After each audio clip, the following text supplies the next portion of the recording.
मेरा नाम अली शब्बर है। मेरा ताल्लुक डेफटॉक से है। मेरा करियर स्टार्ट हुआ वो बैंकिंग सेक्टर से था। I was working in a leading bank in Pakistan. आदाद-ओ-शुमार को देखा जाए तो पूरे पाकिस्तान में 22 मिलियन 22 मिलियन के करीब पर्सन्स विद डिसेबिलिटीज रहते हैं, जिसमें डेफ भी हैं, फिजिकल भी हैं, इंटेलेक्चुअल भी हैं और ब्लाइंड भी हैं। लेकिन कभी कभी नहीं ये सोचता कि एक डेफ बंदा माँ के साथ किस तरह बात करेगा, या अगर वो कोई डॉक्टर के पास जाता है तो अपनी पेन या तकलीफ को किस तरह एक्सप्लेन कर सकता। इवन अगर क्लासरूम में है वो कैसे समझेगा कि टीचर क्या कह रहा है। फिर अंदाज़ा हुआ 9 मिलियन यानी कि 90 लाख के करीब डेफ लोग पाकिस्तान में ये डेली चैलेंज फेस करते हैं।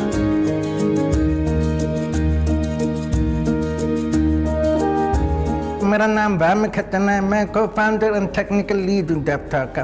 तकरीबन 20 साल पहले मैं जब 5th क्लास में पढ़ रहा था बीकन हाउस पाकिस्तान में, मेरा सबसे बड़ा चैलेंज कम्युनिकेशन था।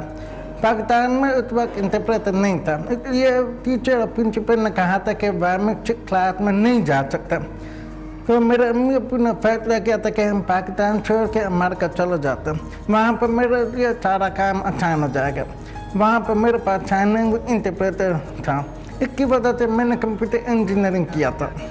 ग्रेजुएशन के बाद मैं पाकिस्तान आ गया था। फिर मैंने रियलाइज किया था कि अभी तक 9 मिलियन डेफ लोगों के पास इंटरप्रेटर नहीं है।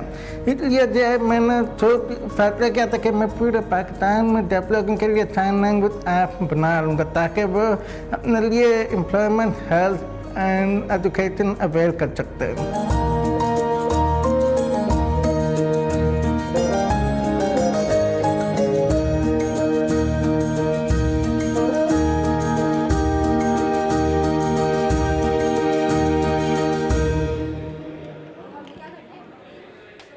मेरा नाम शीमा अहमद है और मैंने नस से एमफिल किया हुआ है इन डेवलपमेंट स्टडीज़ और डेफटॉक में मैं मार्केटिंग डायरेक्टर हूँ। पाकिस्तान में इस वक्त 9 मिलियन जो लोग हैं वो डेफ़ हैं। सबसे बड़ा प्रॉब्लम कम्युनिकेशन का है। एक डेफ़ इंसान के लिए सबसे मुश्किल होता है अगर वो बैंक जाता है या अगर वो किसी यूनिवर्सिटी जाता है, उसके लिए बहुत मुश्किल होता है एडमिशन लेना या बैंक में किसी से बात करना कि वो क्यों आए, या हॉस्पिटल में बताना कि उसको किस किस्म की बीमारी है। जब हमने इस तरह के मसाइल देखे तो हमने देखा कि हमें एक प्लेटफॉर्म की ज़रूरत है जिसमें हम एक मेन स्ट्रीम सोसाइटी और डेफ़ को कनेक्ट कर सकें। सो बेसिकली डेफटॉक एक ऐप है, जिस तरह हम डिफरेंट ऐप्स मोबाइल में यूज़ करते हैं, और उसको अगर आप ऑन करें तो उसमें एक इंटरप्रेटर आ जाता है। तो वो इंटरप्रेटर के थ्रू, साइन लैंग्वेज के थ्रू वो आपस में ये कम्युनिकेशन गैप ख़त्म हो जाता है।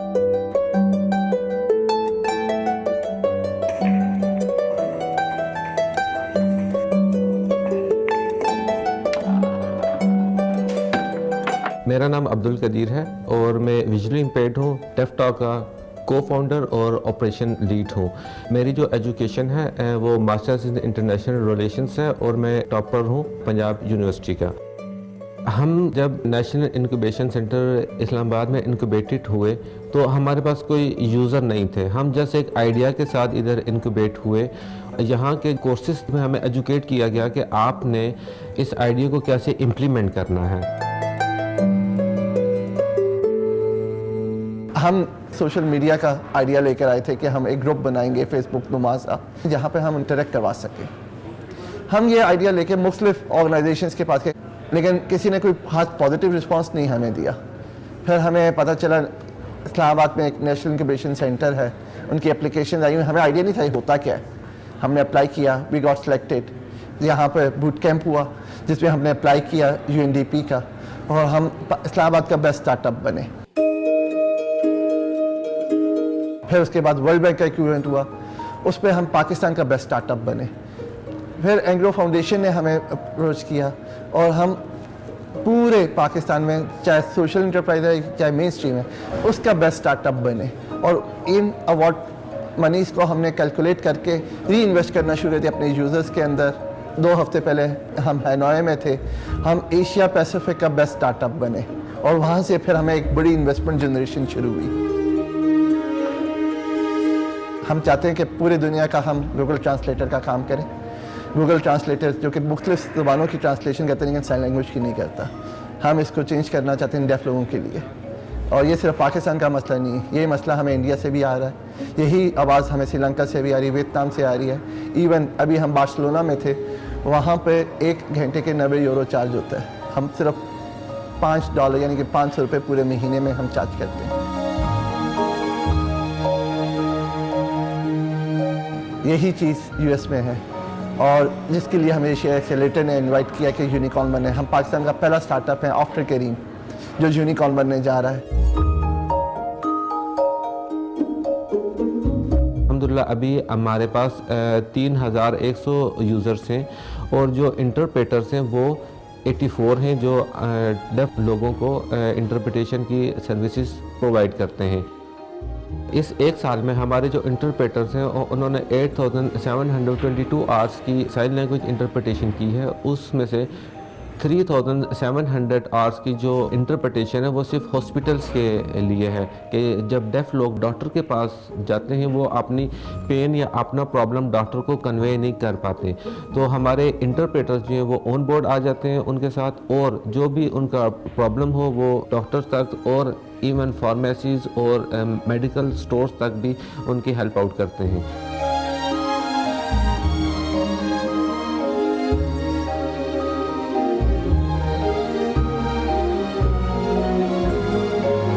ओवरव्यू बेसिकली यही है कि हम लोगों ने एक कम्युनिकेशन गैप को ख़त्म किया है, क्योंकि एक ब्लाइंड बंदा या बाकी फ़िज़िकली डिसेबल्ड हैं उनके लिए कम्युनिकेशन बहुत आसान है, लेकिन डेफ के लिए स्पेशली स्कूल्स में भी एक बहुत मसला आता है कि अगर उनको कोई चीज़ समझ नहीं आ रही तो वो ये उनके लिए बहुत मुश्किल है बताना कि हमें ये चीज़ समझ नहीं आ रही।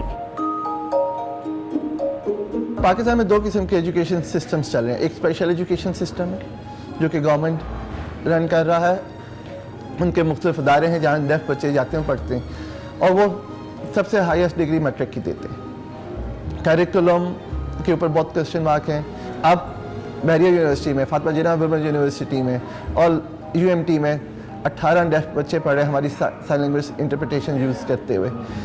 180 डेफ लोगों को हेल्थ फैसिलिटीज़ मिली, क्योंकि ये एक वाक़या उस वक्त आई ओपनर था कि जब एक हमारी कोलीग जो थी हॉस्पिटल में थी और डॉक्टर अंडरस्टैंड नहीं कर सके, सिर्फ उसका एक छोटा सा मसला अपेंडिक्स का था और शी लॉस हर लाइफ। लेकिन अब लोग बआसानी सर्विसेज को यूटिलाइज कर सकते हैं हेल्थ सर्विसेज के लिए। 2 हफ्ते पहले इस्लामाबाद में काफ़ी ज़्यादा इंटरव्यू हुआ था डेफ लोगों के लिए। तकरीबन 25 लोग आते इंटरव्यू के लिए और हमारा एक इंटरप्रेटर था, उन्होंने सबको फैसिलिटेट किया था। उन 25 में से 12 लोगों को परमानेंट जॉब मिल गई है। तो हम इंशाल्लाह पूरे पाकिस्तान में सब डेफ लोगों को जॉब देंगे, उनको एम्पावर करेंगे ताकि वो खुद रहे और अपना आप पे डिपेंड करें।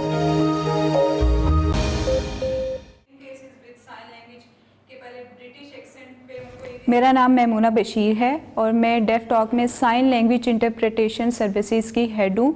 पूरे पाकिस्तान में जितने भी साइन लैंग्वेज इंटरप्रेटर्स मौजूद हैं हमारे प्लेटफॉर्म के साथ जो कनेक्टेड हैं उनको मैं लीड कर रही हूँ। इसके अलावा हम online sign language services provide करें पूरे पाकिस्तान में जो नॉन हेयरिंग कम्युनिटी है या जो डेफ कम्युनिटी है उनके लिए। हमारे पास जो पूरे पाकिस्तान में अगर बैरियर देखा जाए तो हमारे पास साइन लैंग्वेज इंटरप्रेटर्स की बहुत कमी है। जो दूसरी चीज़ है वो पाकिस्तानी अवाम में जो हेयरिंग कम्युनिटी है उनमें इतनी अवेयरनेस नहीं है कि वो डेफ कम्युनिटी का साथ दे सकें, उनके मसाइल को समझ सकें, बल्कि सबसे बड़ी बात उनकी आवाज़ बन सकें। पहला हमारा जो मेन टारगेट है वो ये है कि जो डेफ लोग हैं उनकी फैमिलीज़ में से हम लोग चुनें, क्योंकि उनका इंटरेक्शन डेफ बच्चों के साथ होता रहता है फैमिली में, तो वो ज़्यादा अच्छे तरीके से अंडरस्टैंड कर सकते हैं। तो हम उनकी साइन लैंग्वेज को ज़रा प्रोफेशनल वे में और स्किल्ड करते हैं कि वो प्रोफेशनली बाकी डेफ लोगों को या डेफ कम्युनिटी को कैसे हेल्प आउट कर सकते हैं। और अगर कुछ ऐसे भी बहुत सारे स्टूडेंट्स हैं जो कि पैशनेट होते हैं साइन लैंग्वेज सीखने में, तो हम उनको बिल्कुल बेसिक से सिखाते हैं कि किस तरह आपने साइन लैंग्वेज होती क्या है, बेसिकली डेफ कल्चर क्या है, आपने कम्युनिकेट कैसे करना है, और उसको बेसिक से एडवांस लेवल तक उनकी कैपेबिलिटीज़ के अकॉर्डिंगली उनको सिखाया जाता है। अगर हम देखें पूरी दुनिया में तो around 355 plus sign languages exist करती हैं, और पूरे पाकिस्तान की अगर हम देखें तो पाकिस्तान में भी वैसे भी कहा जाता है कि रीजन वाइज जो है वो 1 से 2 किलोमीटर के फासले पे लैंग्वेज वेरी करती है। तो सेम केस है वो साइन लैंग्वेज के साथ है। और अगर हम पाकिस्तान में भी बात करें तो सिंध वाली साइड के उनकी साइन लैंग्वेज इस्लामाबाद और लाहौर से डिफरेंट होगी।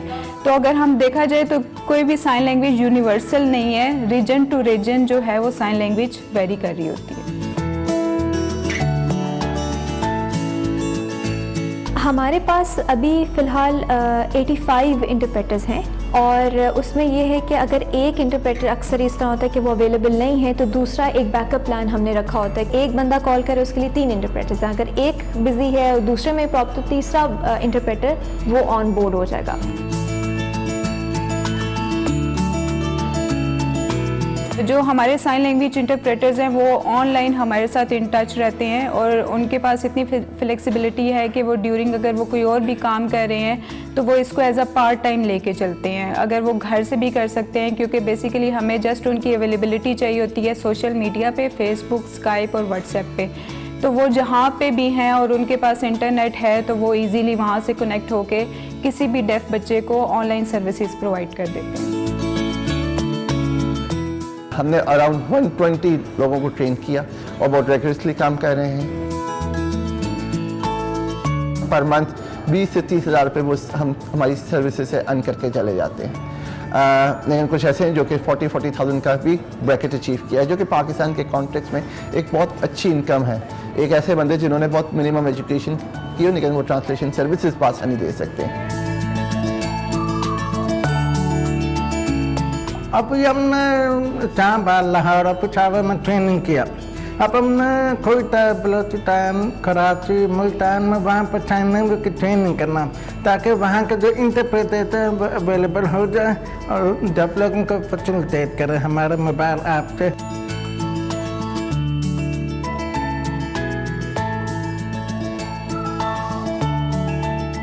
लोग अक्सर हमसे ये पूछते हैं, ख़ास तौर पर इन्वेस्टर, कि आपने कितने पैसे इन्वेस्ट किए।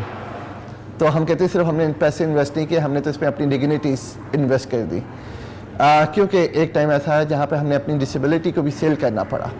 एक यहाँ पर बहुत फेमस रेस्टोरेंट है, उन्होंने कहा तुम लोग यहाँ पर खड़े होगे तो तुम्हें देख के ज़्यादा यूज़र आएंगे, हमारे कस्टमर्स आएंगे, उसके अगेंस्ट में हम आपको एक वेल एक्विजिशन दे देंगे, कॉस्ट देंगे जो तुम्हारा काम कर देगा।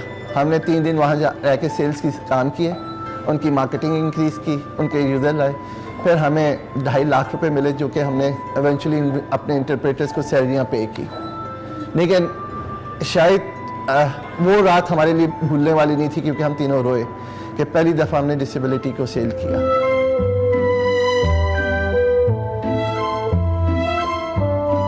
हम समझते हैं कि डिसेबिलिटी एक मुख्तलिफ अंदाज़े ज़िंदगी है, इसे हमें भी एक्सेप्ट करना चाहिए एज ए डिसेबल्ड पर्सन और इसे प्यार करना चाहिए। अक्सर लोग हमें ये कहते हैं कि खुदा ताला ने आपसे एक चीज़ ली, जैसे कि मैं देख नहीं सकता, मेरे को फाउंडर सुन नहीं सकते, एक को फाउंडर देख नहीं सकते, तो आप लोगों को मुख्तलिफ और सलाहियतें दी। तो अक्सर हम उनसे ये कहते हैं खुदा ताला तो बेनियाज है, और उनका मुख्तलिफ नामों से एक नाम मुसव्वर भी है। क्या वो अपने शाकार में से कोई चीज़ ले लेगा या कोई कमी छोड़ेगा? कमियाँ तो हमने छोड़ी जब हमने ये माशरे में आगे चलना शुरू किए, मुख्तलिफ ज़ुबानें बनाई तो उस पर साइन लैंग्वेज नहीं सीखी। पूरी दुनिया में 6 बिलियन के करीब लोग हैं। खुदा ताला ने हर एक को मुख्तलिफ पैदा किया, हर एक की मुख्तलिफ फिंगरप्रिंट है। अल्लाह ताला ने हमें भी मुख्तलिफ पैदा किया, डिफरेंट। क्योंकि अक्सर लोग ये कहते हैं कि तुम नॉर्मल नहीं हो ना, तो ये बात पूरी तो नहीं लगती। तो मैं कहता हूँ नहीं, ये हमें बहुत अच्छी बात लगती है, क्योंकि अगर मैं ये कहूँ आपने बहुत नॉर्मल से कपड़े पहने हैं तो आपको कैसा लगेगा? हम हमेशा यूनिक दिखना चाहते हैं और हम अपनी डिसेबिलिटी की वजह से बहुत यूनिक है। That's why we love our disability, और हम अपनी इस डिसेबिलिटी को बहुत इंजॉय करते हैं, क्योंकि ये हमारा लाइफस्टाइल है। इट्स जस्ट अ वे कि कोई लोग देख के न्यूज़पेपर पढ़ते हैं तो मैं सुन के न्यूज़पेपर पढ़ लेता हूँ। तो ये हमारा मुख्तलिफ अंदाज़े ज़िंदगी है, हम इसको इंजॉय करते हैं, इससे हमें मोहब्बत है, क्योंकि इसी के थ्रू हम अपनी कम्युनिटी को कंट्रीब्यूट कर पा रहे हैं। इसी के थ्रू हमने जो अचीवमेंट खुदा ताला ने हमें दी वो दी, और शायद हमें लगता है कि हमारा पैदा करना मकसद भी यही था, क्योंकि जिस तरीके से हम यहाँ पर आए वो पॉसिबल नहीं था।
सैयद इजाज़ हुसैन मेरा नाम है जी। ज़िला सरगोदा 126 जनूबी ये इलाका है। ये 26 गैमल से ये मशहूर है। एशिया की सबसे बड़ी स्टोन मार्केट ये है कि जहाँ से क्रैश इलाकों में बहुत दूर दूर तक जाता है। यहाँ पे कमज़ोरी ये है कि मज़दूर अपना जानी नुकसान, माली नुकसान मज़दूर कर रहा है, लेकिन इसके ऊपर जो है महकमा है या हमारी गवर्नमेंट है वो तवज्जो नहीं दे रही कि मज़दूर जो है हमें इतने यहाँ से यानी कि वो प्रॉफिट दे रही है। अरबों रुपए का ठेका होता है पहाड़ियों का, सेल टैक्स जाता है, मज़दूर का सेफ्टी का सामान, उसका तहफ़्फ़ुज़, ये चीज़ें यहाँ मज़दूर को मुहैया नहीं है। तो मैं पहाड़ी मज़दूर ट्रेड यूनियन का सदर भी हूँ, मज़दूरी भी कर रहा हूँ, मज़दूरों की नुमाइंदगी भी कर रहा हूँ, सिर्फ इसीलिए कि शायद मज़दूरों का कुछ ना कुछ मज़दूरों का हो जाए।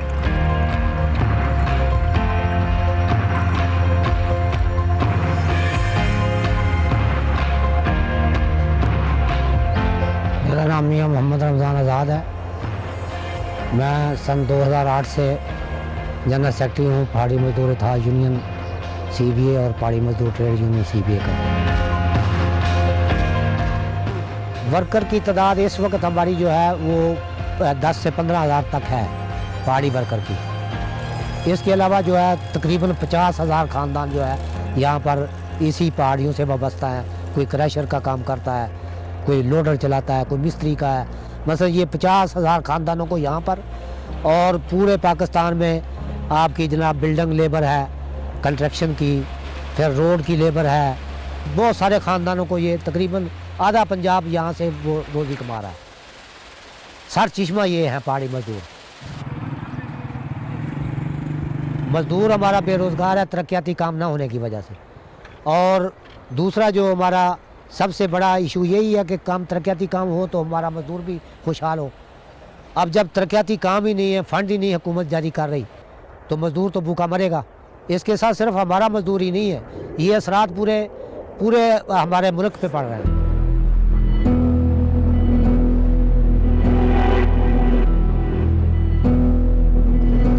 मेरा नाम मोहम्मद अशरफ है जी।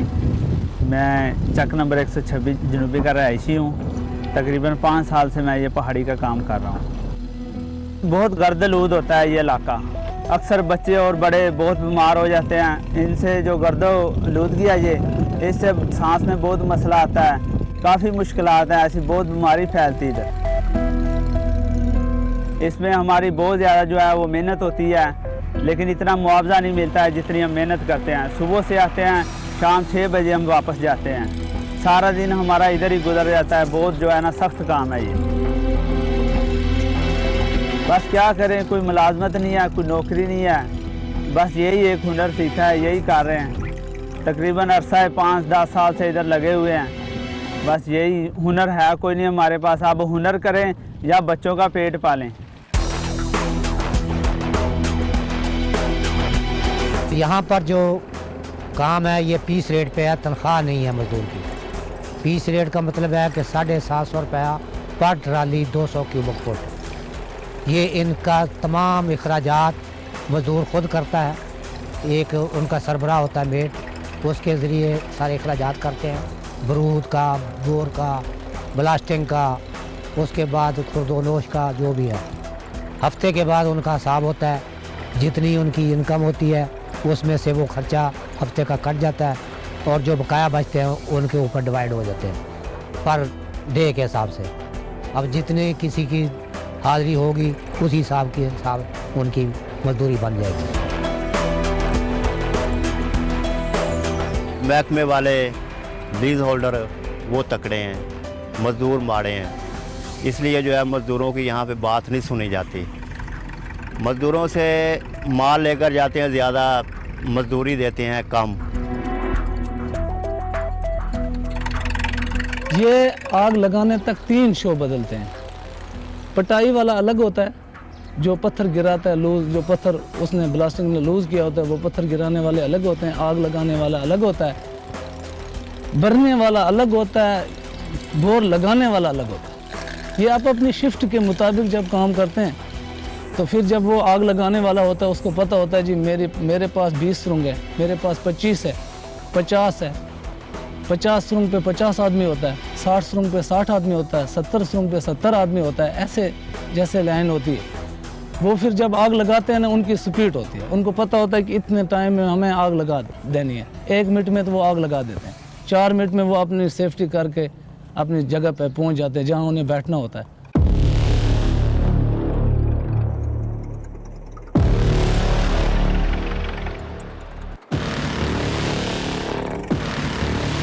डेढ़ 2 किलोमीटर पत्थर की जो है रेंज है, इतनी दूर इसका ब्लास्टिंग का पत्थर जो है वो चला जाता है।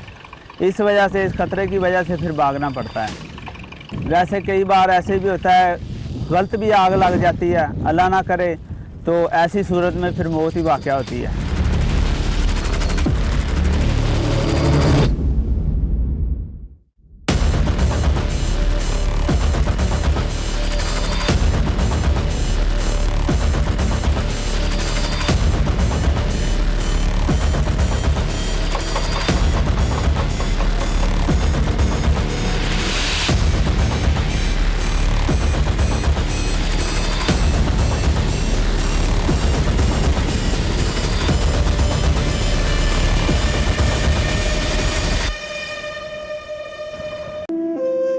अभी ये हमारा हॉस्पिटल है, अल्हम्दुलिल्लाह इसके लिए हम लोगों ने जद्दोजहद की है।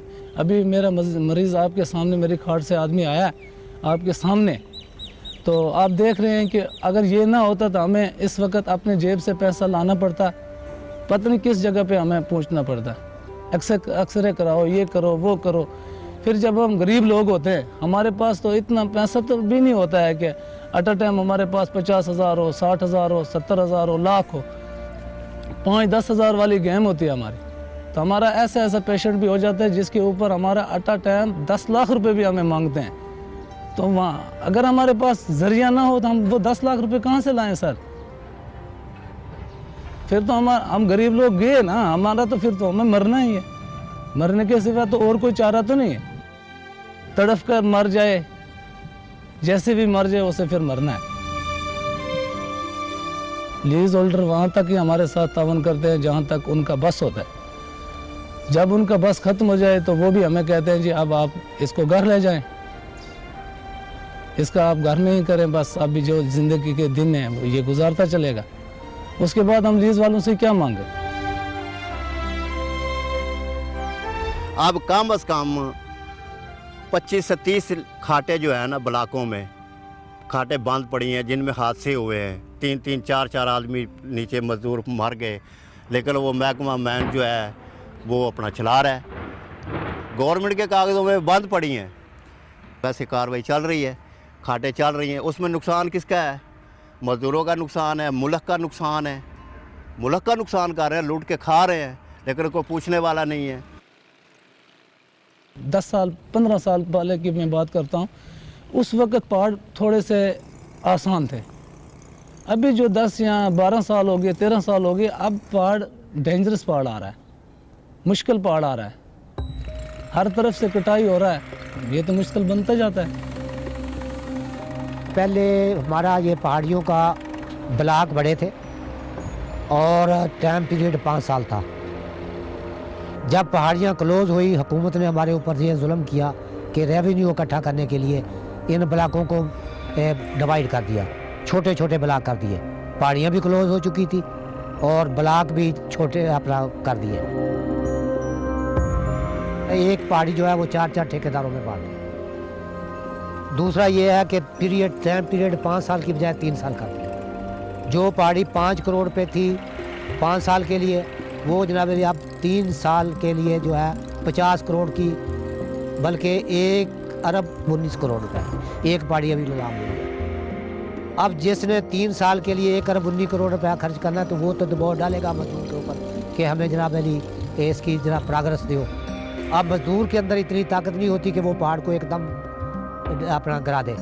वो फिर ये करते हैं कि नीचे से अंडर कट लगाते हैं। अंडर कट लगाने की वजह से पहाड़ जो है खुद गिरता है, जिसके नीचे आके मजदूरों की अमवात ज़्यादा होना शुरू हो गई। अब 2000 से लेके 2014 तक हमारे 224 मजदूर जो है शहीद हुए हैं। 2015 से 2018 तक 3 साल में 126 मजदूर शहीद हुए हैं। ये इतनी रेशो बढ़ी है। हादसा ऐसे होते हैं ना जी, जो ऊपर गए हैं रस्सों के ज़रिए काम कर रहे हैं, कहीं रस्सा टूट गया, कहीं से रस्सा टूट गया, कहीं से पैर स्लिप हो गया, या नीचे वो काम कर रहे हैं ऊपर से पत्थर आ गया, सर पे लग गया तो सर ज़ख्मी हो गया, अगर किसी बाजू पे लग गया तो बाजू ज़ाया हो गया, अगर ऊपर से गिर भी जाता है, जैसे ये अभी अस्पताल में आदमी पड़ा है, ये ऊपर से स्लिप हुआ, ऊपर से गिरा, नीचे आया, नीचे आते हुए जनाब इसकी कमर की जो रीढ़ की हड्डी है वो फ्रैक्चर हो गई।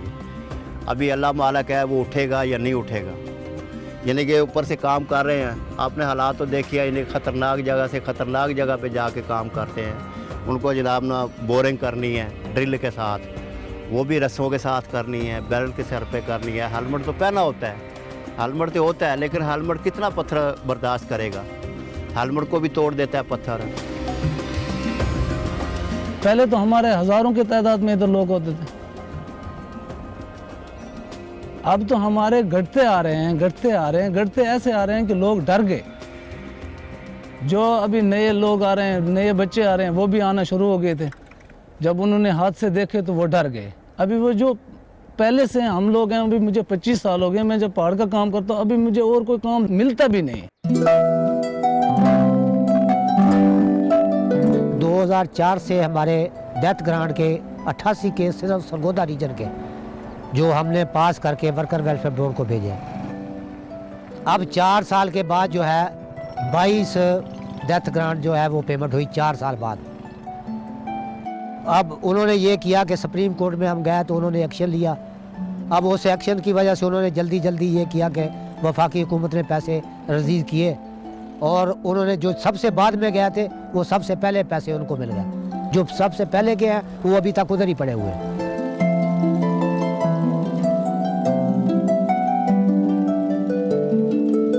सुप्रीम कोर्ट में गए हैं, सुप्रीम कोर्ट तक हम गए हैं। अब जो ये मज़दूरों के मुआवजे मिले हैं ना बेवाओं को, ये भी सुप्रीम कोर्ट के जज साहब हैं, उनका हम शुक्रिया गुजार हैं कि उन्होंने मेहरबानी की है, उन्होंने जनाब एक्शन लिया है, तो अब मुआवजे आए हैं। नहीं तो मुआवजे भी मज़दूरों का जो पैसा है, फंड है, वो सारा वो खा रहे हैं, मज़दूरों को नहीं दे रहे। कई लोग जो है यहाँ पे जनाब अपाहज हो गए हैं, बेवा हो गए। एक आदमी जो मर गया वो तो मर गया, उसकी जान छूट गई। जो मुहताज हो गया वो तो रोज़ जीता है और रोज़ मरता है। वो बच्चों की तरफ देखता है, वो मजदूरी नहीं करने जोगा। वो कहाँ से ले आएगा मज़दूरों के लिए? किताबें कहाँ से ले आएगा? रोटी उनके लिए कहाँ से लाएगा? ज़रूरियात कहाँ से पूरी करेगा? वो रोज़ जीता है और रोज़ मरता है। हमारे हुक्मरानों ने कुछ भी नहीं गरीब को दिया। गरीब को क्या मिला? गरीब के लिए पाकिस्तान हर चीज देता है, मगर गरीब को मिलता नहीं है, गरीब तक पहुंचता नहीं है। गरीब को कुछ नहीं मिलता सर।